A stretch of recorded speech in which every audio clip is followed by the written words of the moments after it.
Hello મિત્રો,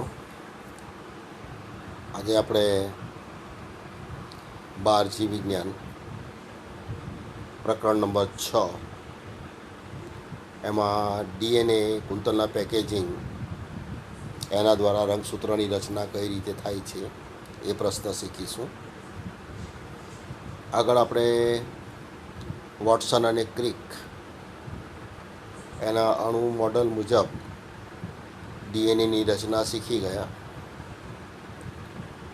કે ડીએનએમાં પોલીન્યુક્લિયોટાઇડની 2 શૃંખલાઓ હોય છે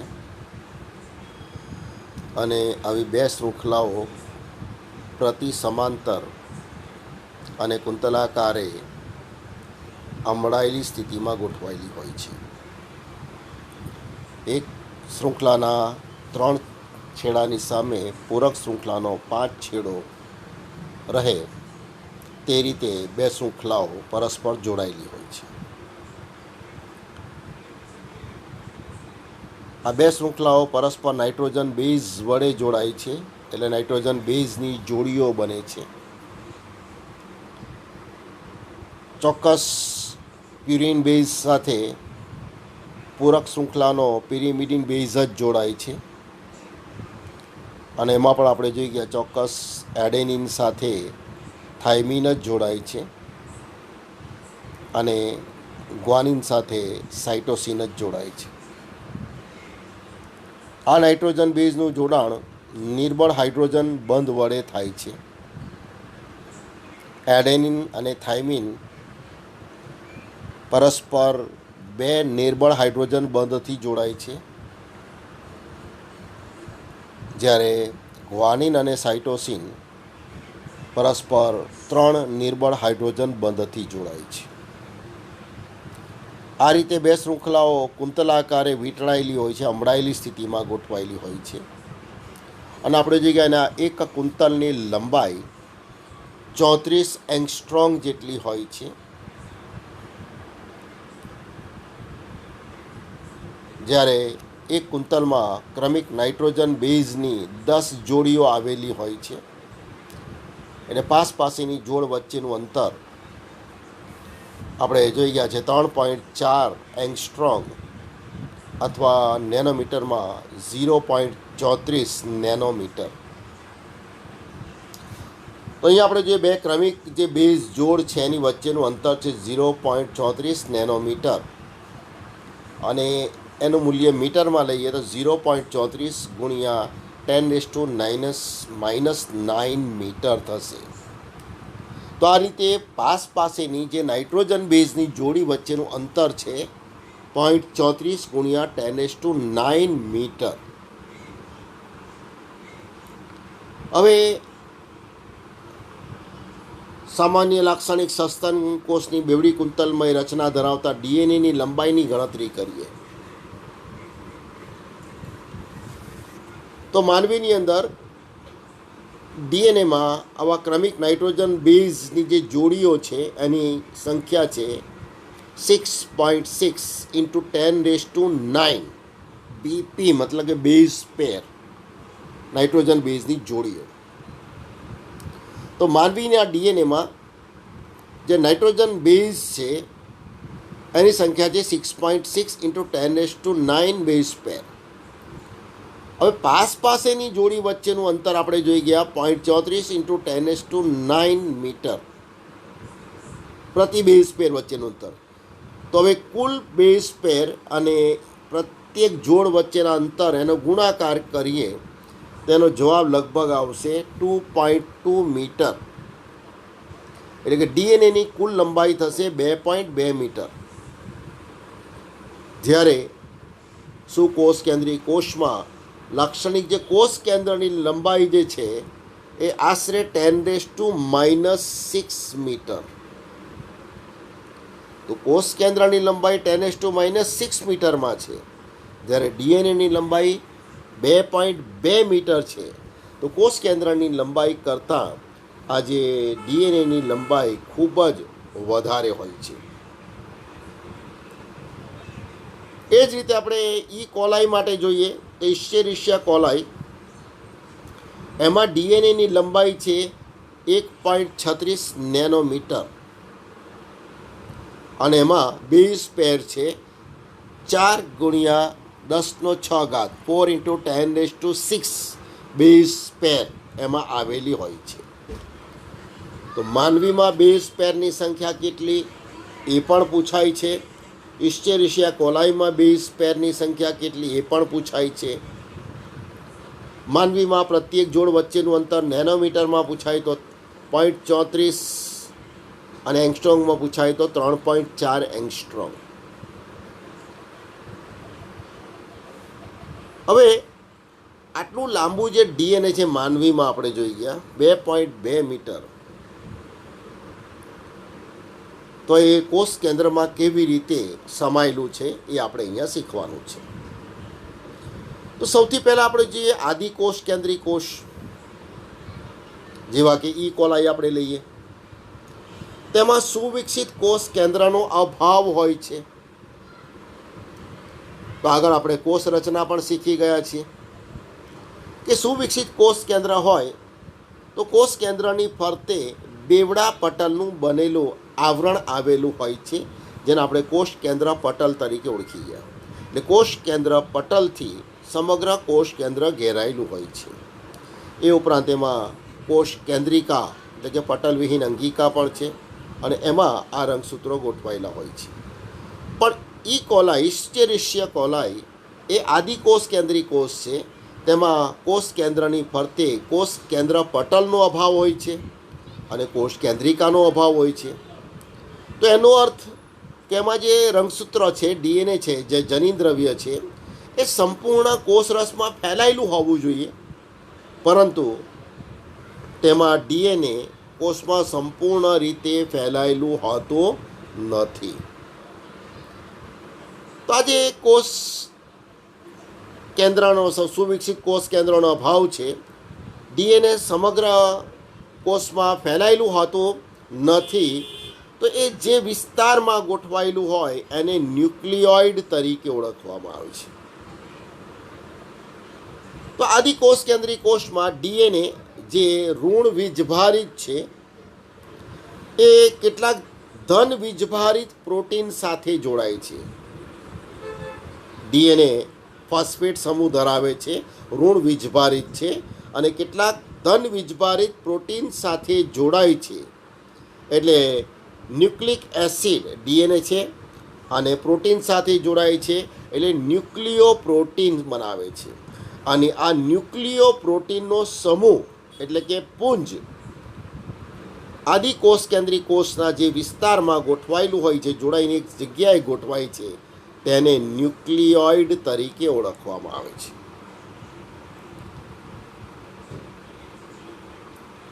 તો આ ન્યુક્લિયોઇડ, આની અંદર જે ડીએનએ છે ન્યુક્લિયોઇડ, એમાં ડીએનએ છે મોટી કડી સ્વરૂપે આયોજિત હોય છે અને આ કડીઓ એકબીજા સાથે પ્રોટીન વડે જોડાયેલી હોય છે. તો આ રીતે આદિકોષ કેન્દ્રી કોષમાં ન્યુક્લિક એસિડ અને ધન વીજભારિત પ્રોટીન, ન્યુક્લિયો પ્રોટીન જેને કહીશું આપણે, કડી સ્વરૂપમાં છે અને કોષના જે વિસ્તારમાં ગોઠવાયેલું હોય એને ન્યુક્લિયોઇડ તરીકે ઓળખવામાં આવે છે. પણ સુકોષ કેન્દ્રી કોષ આપણે લઈએ તો સુકોષ કેન્દ્રી સજીવો કે જેમાં કોષ કેન્દ્ર ખૂબ જ સુવિકસિત હોય છે, કોષ કેન્દ્રની ફરતે કોષ કેન્દ્ર પટલ પણ આવેલું હોય છે અને કોષ કેન્દ્રિકા પણ આવેલું હોય છે. આ સજીવોમાં આ જે ન્યુક્લિયો પ્રોટીનનું જે આયોજન છે ખૂબ જટિલ હોય છે. એમાં પણ ધન વીજભારિત પ્રોટીન સમૂહ આવેલા હોય છે અને એમાં આવેલા ધન વીજભારિત પ્રોટીન સમૂહ અને હિસ્ટોન પ્રોટીન કહે છે. તો ડીએનએ આપણે જોઈ ગયા ફોસ્ફેટ સમૂહ ધરાવે છે એટલે ઋણ વીજભારિત છે અને કેટલાક પ્રોટીન સાથે જોડાય છે. આમાં બે પ્રોટીન આવશે, હિસ્ટોન પ્રોટીન અને બિન હિસ્ટોન પ્રોટીન.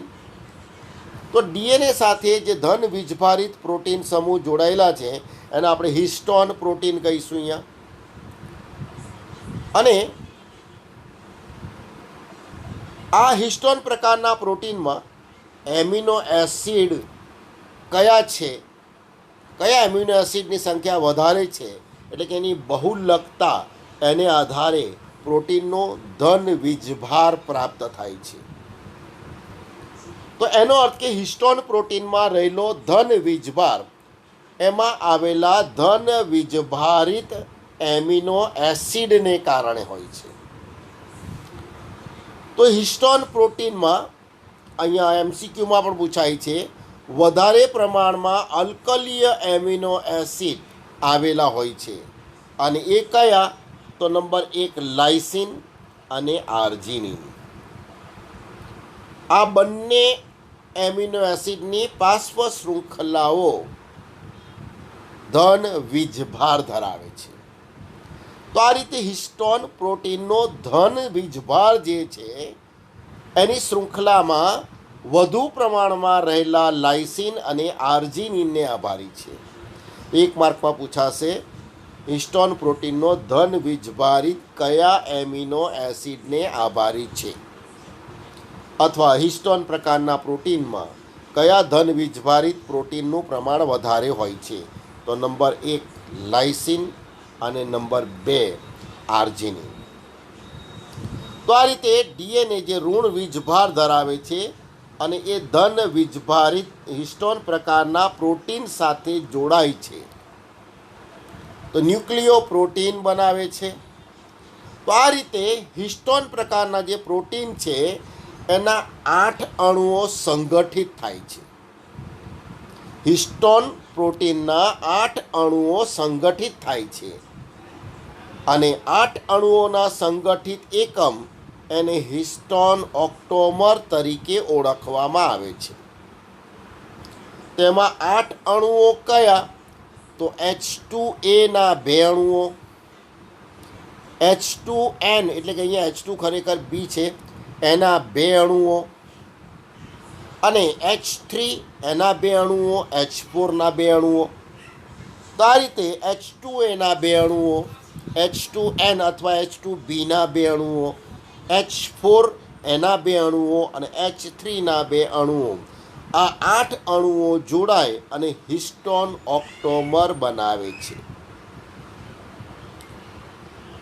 તો આ જે હિસ્ટોન ઓક્ટોમર જે ધન વીજભારિત છે, ઋણ વીજભારિત ડીએનએ સાથે આ ધન વીજભારિત હિસ્ટોન ઓક્ટોમર જોડાય અને જે રચના બનાવે છે તેને આપણે જોઈએ કે ન્યુક્લિયોસોમ તરીકે ઓળખવામાં આવે છે.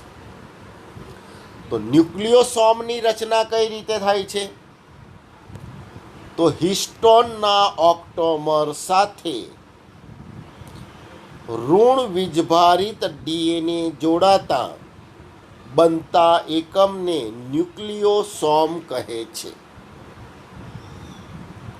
તો આ રીતે હિસ્ટોન પ્રકારના પ્રોટીનનું ઓક્ટોમર અને ઋણ વીજભારિત ડીએનએ એનું જોડાણ થાય એટલે ન્યુક્લિયોસોમ બને છે. અને આવા 6 ન્યુક્લિયોસોમ ભેગા થાય તો એ બનતી રચનાને સોલેનોઇડ તરીકે ઓળખવામાં આવે છે. તો અહીંયા પણ એક MCQ બની શકે, સોલેનોઇડમાં ન્યુક્લિયોસોમની સંખ્યા કેટલી હોય છે? તો સોલેનોઇડ એમાં ન્યુક્લિયોસોમની સંખ્યા 6 હોય છે. અને બીજો પ્રશ્ન છે, પ્રત્યેક લાક્ષણિક જે ન્યુક્લિયોસોમ છે બરાબર છે એ ડીએનએ કુંતલની કેટલા બેઝ પેર ધરાવે છે? તો પ્રત્યેક ન્યુક્લિયોસોમમાં 200 બેઝ પેર રહેલી હોય છે. તો આ રીતે પ્રોટીન ઓક્ટોમર, હિસ્ટોન પ્રોટીન ઓક્ટોમર અને ઋણ વીજભારિત ડીએનએ જોડાય કે જેમાં બેઝ પેરની સંખ્યા 200 હોય છે અને ન્યુક્લિયોસોમ કહેવાય. આવા ન્યુક્લિયોસોમના 6 એકમો ભેગા મળે તો સોલેનોઇડ કહેવાય. તો આ રીતે કોષ કેન્દ્રમાં આવા ઘણા ન્યુક્લિયોસોમના એકમો આવેલા હોય છે અને એ એકમો પુનરાવર્તિત ગોઠવાયેલા હોય છે અને આ ન્યુક્લિયોસોમના એકમો પ્રોટીન વડે જોડાયેલા હોય છે. તો આ રીતે ન્યુક્લિયોસોમના એકમો આપણે અહીંયા આ રીતે જોઈએ. આ ન્યુક્લિયોસોમના એકમો છે અને પ્રોટીન વડે એકબીજા સાથે જોડાયેલા છે. તો જે રીતે આપણે દોરીની અંદર મણકા પરોવીએ આવી કંઈક રચના ઇલેક્ટ્રોન માઇક્રોસ્કોપમાં આ ક્રોમેટિન દ્રવ્યની જોવા મળે છે. તો આ ક્રોમેટિન દ્રવ્ય ન્યુક્લિયોસોમના પુનરાવર્તિત એકમોને ક્રોમેટિન કહેવાય અને ઇલેક્ટ્રોન માઇક્રોસ્કોપમાં આ ક્રોમેટિનમાં આવેલા ન્યુક્લિયોઝોમ્સ કેવા દેખાય છે? તો દોરીમાં પરોવેલા મણકા જેવા દેખાય છે. આ આકૃતિ તમે અહીંયા જોઈ શકો છો. તો આ રીતે ઘણા બધા ન્યુક્લિયોસોમ બને છે અને આ ન્યુક્લિયોસોમ એકબીજા સાથે પ્રોટીન વડે જોડાય છે એટલે એની રચના દોરીમાં પરોવેલા મણકા સ્વરૂપમાં દેખાય છે અને આપણે ઇલેક્ટ્રોન માઇક્રોસ્કોપમાં આ રચના સરળતાથી જોઈ શકીએ છીએ. અહીંયા આપણે જોઈશું ઇલેક્ટ્રોન માઇક્રોસ્કોપ. આની અંદર દોરીમાં પરોવેલા મણકા સ્વરૂપે આ ક્રોમેટિન દ્રવ્ય જોવા મળશે. આગળ વધીએ તો આ ક્રોમેટિનમાં આવેલા એટલે કે દોરીમાં પરોવેલા મણકા વધુ સંગઠિત થઈ ક્રોમેટિન તંતુઓની રચના કરે.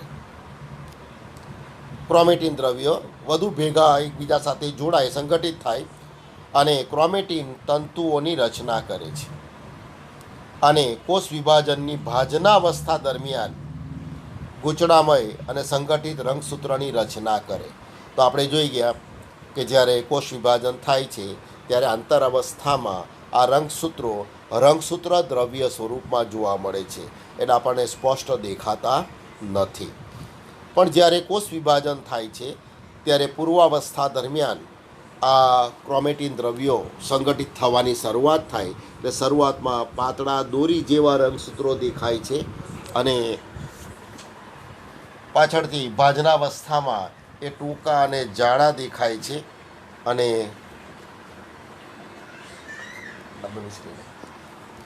જે ટૂંકા અને જાડા દેખાય છે અને ભાજનાવસ્થામાં તે વિષુવવૃત્તીય પ્રદેશમાં એક પંક્તિમાં ગોઠવાય છે ત્યારે એ સ્પષ્ટ જોવા મળે છે. તો આ રીતે કોષ વિભાજન દરમિયાન કઈ અવસ્થા દરમિયાન રંગસૂત્રો સ્પષ્ટ દેખાય છે? તો એ ભાજનાવસ્થા દરમિયાન સ્પષ્ટ દેખાય છે. હવે ઉચ્ચ સ્તરે આ ક્રોમેટિનના પેકેજિંગ માટે વધારાના પ્રોટીનની પણ જરૂર પડે છે. તો આ જે વધારાના પ્રોટીનની જરૂર પડે છે તે નોન હિસ્ટોન ક્રોમોઝોમલ પ્રોટીન્સ છે, જેને NHC તરીકે ઓળખવામાં આવે છે. N એટલે નોન, H એટલે હિસ્ટોન, C એટલે ક્રોમોઝોમલ. તો આ રીતે ઉચ્ચ સ્તરે ક્રોમેટિનના પેકેજિંગ માટે જે વધારાના પ્રોટીનની જરૂર પડે છે આપણે જોઈ ગયા પેલા હિસ્ટોન અને બિન હિસ્ટોન. તો બિન હિસ્ટોન એટલે કે નોન હિસ્ટોન ક્રોમોઝોમલ પ્રોટીન છે તો એ વધારે સંગઠિત કરે છે અહીંયા. તો આ રીતે પ્રોટીન વડે ક્રોમેટિનના અણુઓ એકબીજા સાથે જોડાય છે. તો આ ક્રોમેટિનનો કેટલોક વિસ્તાર અભિરંજિત કરીએ આપણે તો એવો દેખાય છે કે આ ક્રોમેટિન દ્રવ્યો શિથિલ રીતે ગોઠવાયેલા હોય છે અને આછા રંગથી અભિરંજિત થયેલા હોય છે. તો કોષ કેન્દ્રમાં ક્રોમેટિન દ્રવ્યનો જે વિસ્તાર આછા રંગે અભિરંજિત હોય અને શિથિલ રીતે ગોઠવાયેલા હોય તેને યુ ક્રોમેટિન તરીકે ઓળખવામાં આવે છે. અને ક્રોમેટિન એકબીજા સાથે ગાઢ રીતે સંકળાયેલા હોય અને ઘેરા રંગથી અભિરંજિત થયા હોય તેને હિટેરોક્રોમેટિન તરીકે ઓળખવામાં આવે છે. તો આ રીતે ક્રોમેટિન દ્રવ્ય બે રીતે ગોઠવાયેલા હોય છે. એક શિથિલ ગોઠવણી ધરાવે છે અને બીજા ક્રોમેટિન દ્રવ્ય જે એકબીજા સાથે ગાઢ રીતે સંકળાયેલા હોય છે. તેને અભિરંજિત કરવામાં આવે તો ત્યારે જે શિથિલ રીતે ગોઠવાયેલા ક્રોમેટિન દ્રવ્ય છે એ આછા રંગથી અભિરંજિત થાય છે. કેવા? આછા રંગથી. તો એને યુ ક્રોમેટિન તરીકે ઓળખવામાં આવે છે. અને જે ગાઢ રીતે સંકળાયેલા છે એ ઘેરા રંગથી અભિરંજિત થાય છે એને હિટેરો ક્રોમેટિન તરીકે ઓળખવામાં આવે છે. તો જ્યારે પ્રત્યાંકનની ક્રિયા થાય છે ત્યારે પ્રત્યાંકન દરમિયાન જે યુ ક્રોમેટિન છે એ સક્રિય ક્રોમેટિન તરીકે વર્તે છે, જ્યારે હિટેરો ક્રોમેટિન છે એ નિષ્ક્રિય ક્રોમેટિન, નિષ્ક્રિય દ્રવ્ય તરીકે વર્તે છે. તો યુ ક્રોમેટિન અને હિટેરો ક્રોમેટિન પૈકી કોણ પ્રત્યાંકનની ક્રિયામાં સક્રિય રીતે ભાગ ભજવે છે, કોણ નિષ્ક્રિય રહે છે? તો કોણ સક્રિય રીતે ભાગ ભજવે તેમાં યુ ક્રોમેટિન આવશે અને કોણ નિષ્ક્રિય રહે તેમાં હિટેરોક્રોમેટિન આવશે. તો આ રીતે આ ડીએનએનું કુંતલમય પેકેજિંગ થઈ ગયું અને એમાંથી ઘણા બધા પ્રશ્નો MCQમાં પણ આવી શકે છે. તો આ આપણે જોઈ ગયા ડીએનએનું કુંતલમય પેકેજિંગ.